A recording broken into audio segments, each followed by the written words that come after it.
The thing that I turn to most on a daily basis in conversations with professors and really every aspect of my life is the ability to confidently communicate and to speak publicly.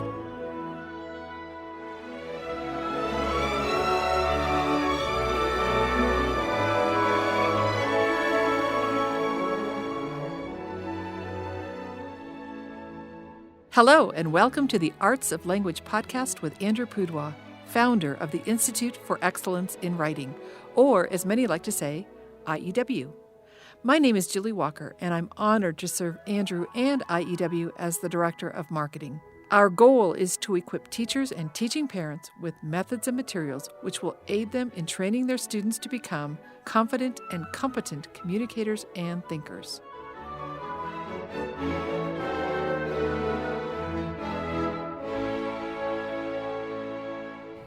Well, listeners, today is another one of those days where Andrew is out traveling. And so it's time to do another podcast. And so I looked up and down the hallway to see who I could ask to sit in the hot seat.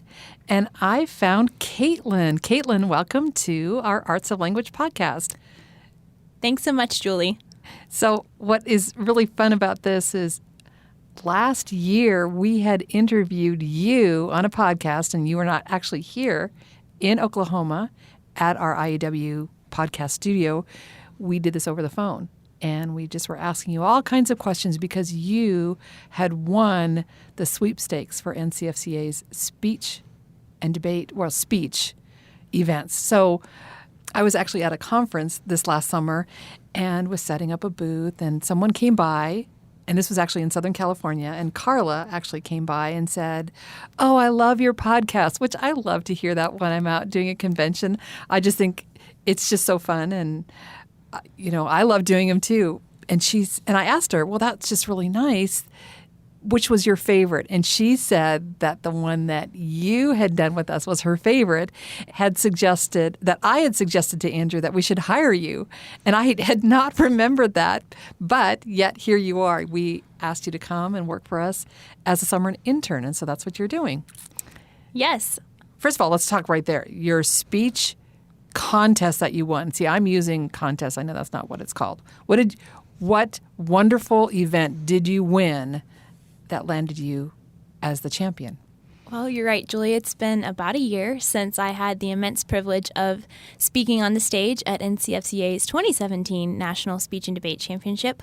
I had success throughout the season, but at Nationals, they take a combination of your results across all of the events you compete in, and the student who is most successful wins what they call the Sweepstakes Award, specific to the speech events.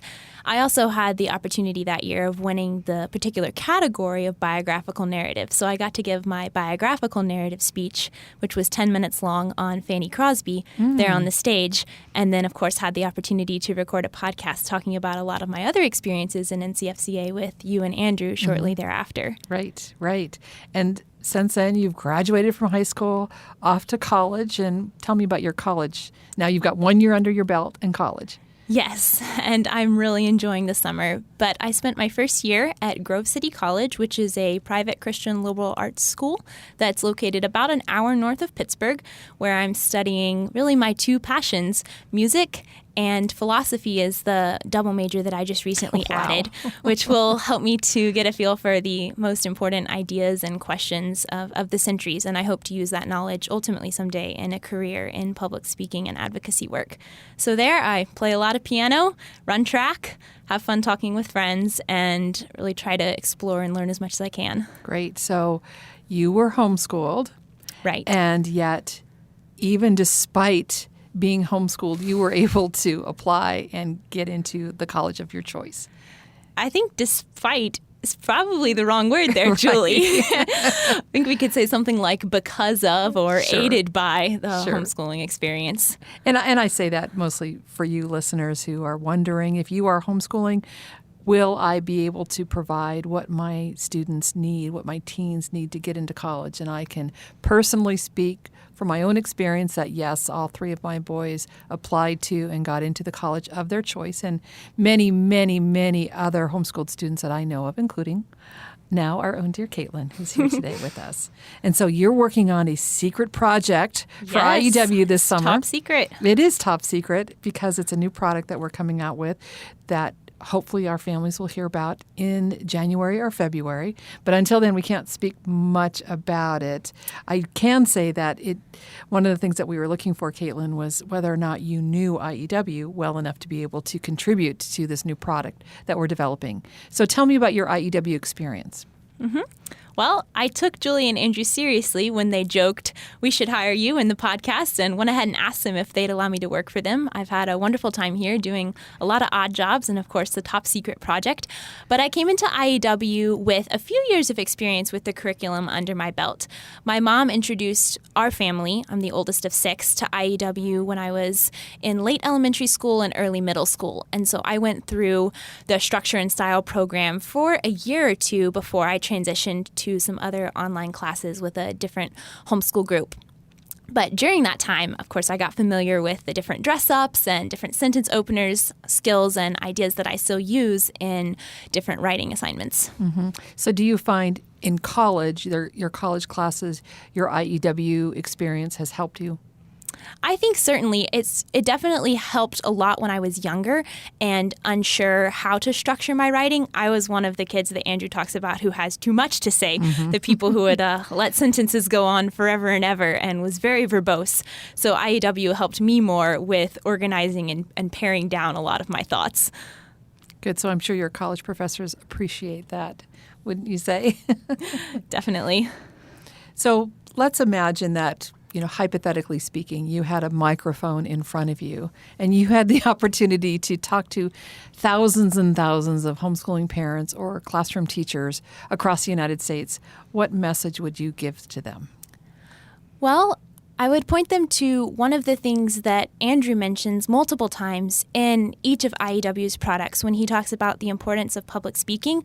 I know it can be easy to look at the curriculum, to look at the nervous eyes of a kid when you suggest the idea of stepping in front of a classroom, whether it's a family classroom in the living room or 25 kids at a traditional private or public school.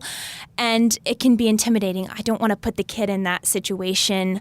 Oh, maybe it's really not that big of a deal. But I would say that it's actually one of the most important skills that I ever learned in my life and the thing that I turn to most on a daily basis in conversations with professors, in professional opportunities, in really every aspect of my life is the ability to confidently communicate and to speak publicly. So when Andrew suggests that you use those keyword outlines and the IEW materials suggest kids speaking to each other and partners and then in front of a group, I would say never underestimate the power of that or brush it aside as just an optional part of the curriculum, because I really think it's such a crucial part of education as a whole. And when you pair it alongside writing, as I found continually in college, the oral communication skills and written communication skills bolster each other and work in tandem. So you should really be focusing on both simultaneously. That's incredible. Thank you, Kaitlyn. Could not have said that better myself. Of course, I didn't win the NCFCA speech sweepstakes either, so maybe that's why. So we have an opportunity today to invite our listeners to participate in a giveaway. And what better giveaway for us to give away? Well, why don't you describe what one lucky winner will receive when they enter our drawing? Well, you see, there's really only one product that I would want to give away right now if I had to pick just one, and that would be the NCFCA Comprehensive Guide to Speech. It's a large box, I'm holding the package right here, that has manuals for coaches, competitors, and parents, which will give you a great jump start into the world of public speaking competition through the eyes of the league that I had the opportunity to compete in for 6 years.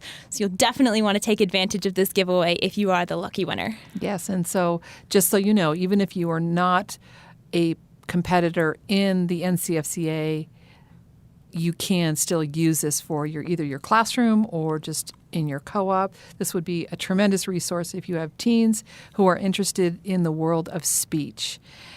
We don't have much opportunity to talk specifically about speech and competitive speech because we're at the Institute for Excellence in Writing, and as you so clearly articulated, speech and writing do go hand in hand.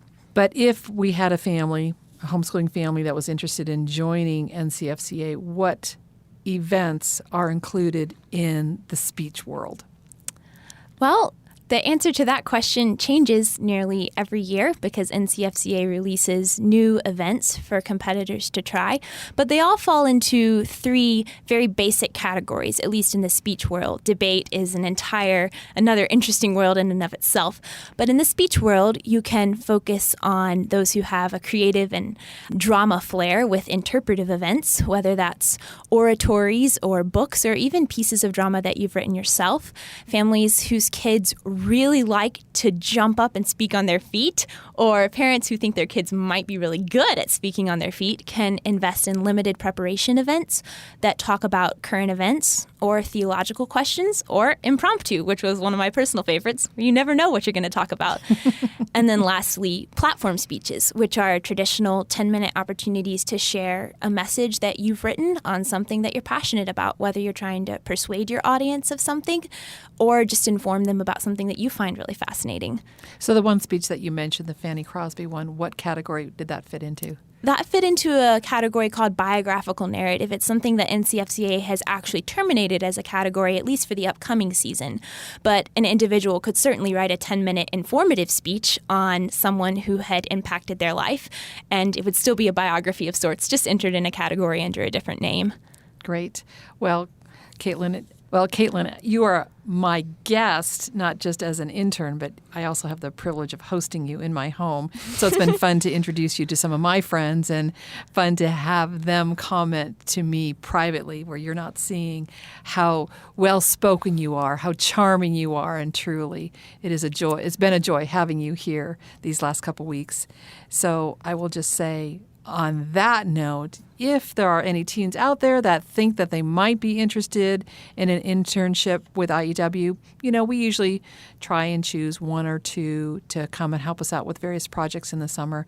But I think overall, Kaitlyn, it has been a joy to have you, and I'm so glad you were able to join us in the studio today. Thank you so much, Julie. It's been a pleasure to stay with you at your home and to chat with you today. Great. Thank you.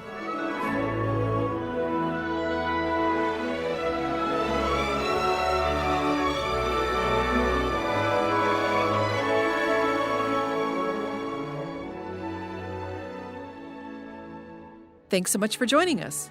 If you enjoyed this episode and want to hear more, you can subscribe to this podcast in iTunes, Google Play, or Stitcher, or just visit us each week at iew.com/podcasts. Until then, on behalf of Andrew Pudewa and the team at IEW, I thank you for the privilege of allowing us to partner with you on your journey toward better listening, speaking, reading, writing, and thinking.